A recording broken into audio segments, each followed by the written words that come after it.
పోలవరం అంతా మేమే కట్టేస్తున్నాం అన్నట్టు ఎవరికాళ్ళు రాష్ట్రంలో ఉన్నటువంటి ప్రభుత్వాలు బిల్డప్లు ఇస్తుంటాయి. ఒకప్పుడు చంద్రబాబు, ఆ తర్వాత జగన్మోహన్ రెడ్డి, ఆ తర్వాత చంద్రబాబు పేర్లు వీళ్ళై ప్రాక్టికల్గా చేసేది కేంద్రం.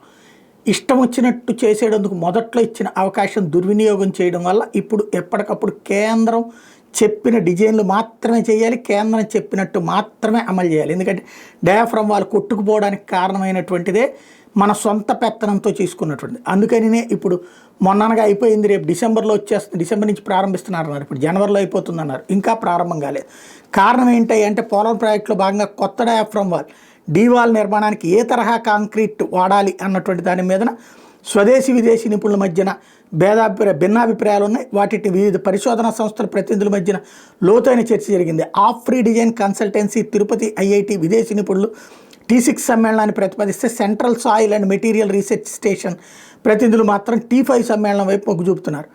నిన్న అదంతా దాని మీద పెద్ద చర్చ జరిగింది. చివరికి వీడియో కాన్ఫరెన్స్ ద్వారా కూడా చర్చించిన తర్వాతన దీంట్లో కేంద్ర అధికారులే దీని మీద ఫాలో అప్ చేస్తున్నటువంటి పరిస్థితి అయితే ఉంది.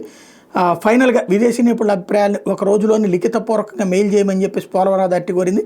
వాటిని క్రోడీకరించి CWCకి పంపుతుంది. వాళ్ళు పరిశీలించి తుది నిర్ణయం తీసుకున్న తర్వాత అప్పుడు పనులు ప్రారంభమవుతాయి. డయాఫ్రమ్ వాల్ నిర్మాణ పనులు చేపట్టేందుకు తాము సిద్ధంగా ఉన్న CWC తన నిర్ణయాన్ని వీలైనంత త్వరగా తెలియజేయాలని ఈ సందర్భంగా మన అధికారులు కోరుతున్నారు.